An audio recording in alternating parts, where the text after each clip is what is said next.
आपका जो अपने साथ कनेक्शन है, अपने बारे में जो अवेयरनेस है, वो चाहिए कि आपकी इमोशंस कहाँ हैं, आपके क्या थॉट्स आ रहे हैं, तो आपकी क्या बिलीव्स हैं, आप किस डायरेक्शन में जाते हो, कैसे इन्फ्लुएंस होते हो। जो बेसिक नॉलेज है ना, अपने बारे में अवेयरनेस आजकल लोग बिल्कुल खो देते हैं। एक तो होता है कि दूसरे के साथ कनेक्शन, दूसरे के साथ कनेक्शन भी आप तभी कर सकते हो जब आप अपने बारे में अवेयर हो। Then only you can have the awareness about the other people, what how they are feeling. अगर आपकी इंटरनल डिस्कनेक्ट हो गया तो आपको कुछ मतलब सब कुछ बेमाने लगता है जिंदगी में, कुछ भी मिलता रहे। तो ये कहना गलत नहीं होगा कि लैक ऑफ एक्सप्रेशन में ब्रिंग इन डिप्रेशन। हाँ, लैक ऑफ तो आप, एक्सप्रेशन। आई एम श्योर कि एज अ लाइफ कोच, मैं भी जब बेसिक लाइफ कोचिंग करती, इमोशनल वेलनेस, जहाँ से जो स्टार्टिंग का पड़ाव होता है बहुत नाजुक पड़ाव होता है, जहाँ पर कि लोगों को काफी ज्यादा जरूरत पड़ती है वहां पर हैंड होल्डिंग की। तो वहां पर ये जरूर आता है कि जब लोगों को लगता है कि I am going in depression, so I am sure आप वहां पर लोगों की काफी अच्छे से हेल्प कर पा रही हैं। जब अपने आप को एक्सप्रेस ही नहीं कर पाएंगे तो आई एम श्योर कि वो डिप्रेशन की तरफ जाना और शुरू हो जाएंगे। एक्सप्रेशन ये नहीं है कि बड़े होके हमारा ब्लॉक होता है। एक्सप्रेशन तो जब बचपन से ही क्या होता है ना, घर में एनवायरनमेंट होता है different different, every child gets a different environment. कुछ किसी के पेरेंट्स बहुत डोमिनेटिंग हैं, किसी के कुछ सर्कमस्टांसिस हैं, किसी के कुछ चाइल्डहुड चैलेंजेस बहुत हो जाते हैं बच्चों के। हम पेरेंट्स आजकल वर्किंग हो गए हैं पेरेंट्स, तो बच्चों को टाइम नहीं मिलता। उनकी जो बेसिक ह्यूमन नीड्स, जो चाइल्ड की नीड्स हैं बेसिक स्टेज बाय स्टेज, वो फुलफिल नहीं होती। तो इतने ट्रॉमास पेन्स वो लेके, इनर चाइल्ड हम उसको कहते हैं, एक इंसान बड़ा हो जाता है कि जिसके अंदर आप 10 15 20 100 कितने इनर चाइल्ड उसके वुंडेड पड़े हैं। तो वो सारे इतने इनर चाइल्ड वुंडेड को लेके एक काम में आया है, कुछ काम करने की, मैं कुछ अर्न करूंगा, मैं कुछ सक्सेस करूंगा, तो वो कैसे करेगा। इतना वेट, इतना वेट तो पेन्स का है। ठीक है, जो बचपन की पेन्स, जो आगे यंग टाइम पे आपके जो कुछ पेन्स हुए या कुछ प्रॉब्लम्स आए, चैलेंजेस आए, जितने भी चैलेंजेस को हम क्या करते हैं, प्रोसेस नहीं करते, सप्रेस करते जाते हैं। और बचपन से ही हमें यही कहता है कि चुप चुप हो जाओ, कुछ नहीं बोलना। तो वो सप्रेशन सिखा दिया जाता है। तो हमें लगता है कि नहीं नहीं, मैं अपने आप को एक्सप्रेस करूंगा तो डांट पड़ेगी, बच्चे को बचपन से ही सीख जाता है। तो वो सप्रेस करना शुरू कर देता है अपनी चीजें। जितना हमारी इमोशन सप्रेस होती जाती हैं, वो एक वॉल्केनो की तरह बन जाती है। तो लास्ट में जब कुछ भी समझ नहीं आ रहा, बिकॉज यही जो हमारी जितनी पेनफुल इमोशंस हैं, एक कवर आपके आसपास बनाती जाती हैं, जो आपकी ट्रू लाइट है ना, उसको वो हाइड कर देती हैं, पेन्स जितनी भी हैं।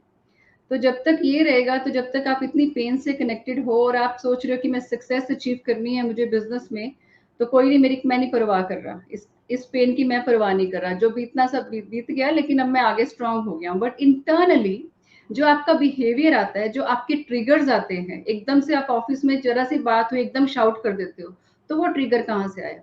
वो ट्रिगर आपका बचपन में जो आपने इमोशन सप्रेस करी, वो कहीं ना कहीं उस पैटर्न से मैच करा, वो ट्रिगर हो गया। ठीक है, घर में आप जाते हो, ऑफिस से थक के जाते हो, घर में कुछ ना कुछ ऐसा हो जाता है, क्योंकि आपकी जो पुरानी जो सारी सफरिंग है, वो कहीं ना कहीं अब वो वेंटिंग मांग रही है। तो आप कहीं किस, जो सुनने वाला है, जो आपको एक्सेप्ट कर रहा है, जो आपकी सुनता है, उसी के ऊपर आके आप डंप कर देते हो, तो वो रिलेशनशिप इश्यूज आ जाते हैं।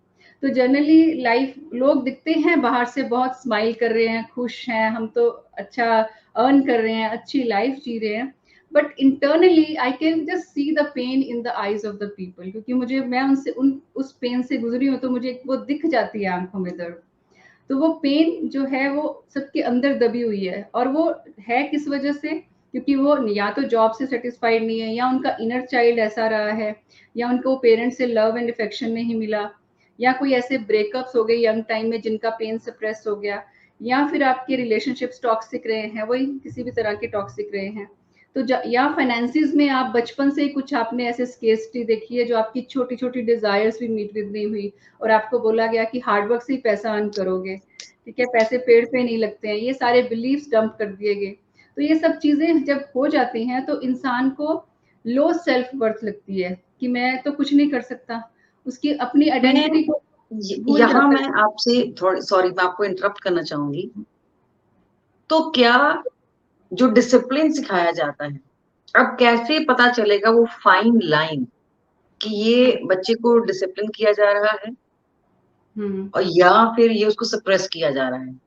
तो ये पेरेंट्स के लिए भी आई बिलीव थोड़ा सा जानने की जरूरत है यहाँ पर उनको भी, कि कैसे एक तो वो पहचाने कि कहाँ हाँ, डिसिप्लिन की रेखा खत्म हुई और कहाँ बाउंड्री स्टार्ट कर दी आपने सप्रेशन की। तो वो कैसे व्हेन यू आप ओन बता पाओ। Something, when you will own something, ये बच्चे मेरे हैं, ठीक है, अब मैंने इनको बनाना है, मैंने इनको कुछ बड़ा मतलब कहीं ना कहीं पहुंचाना है और मैंने इनको सब कुछ करना है, तो अब आप क्या हो जाओगे, डिक्टेटर। ठीक है, जब आप इस चीज को फैक्ट को समझोगे कि ये आपको सोल्स, लाइक से 2 बच्चे हैं आपके, तो आपको ये सोल्स आपके पास आई हैं, they are separate, they are having a separate identity, they are having a separate experiences from their past lifes, now they have come to you for nurturing.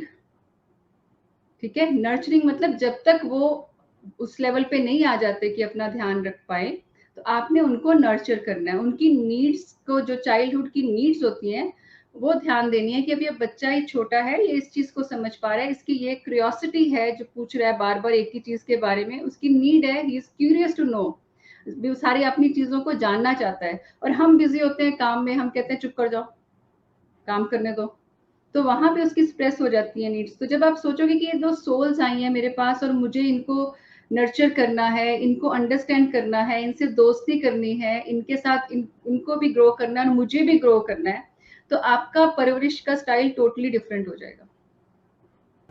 Okay, all right. तो ये हम किसी दिन I think जो parenting पे जब बात करेंगे तो हम इस टॉपिक में थोड़ा सा इन डेप्थ जाएंगे।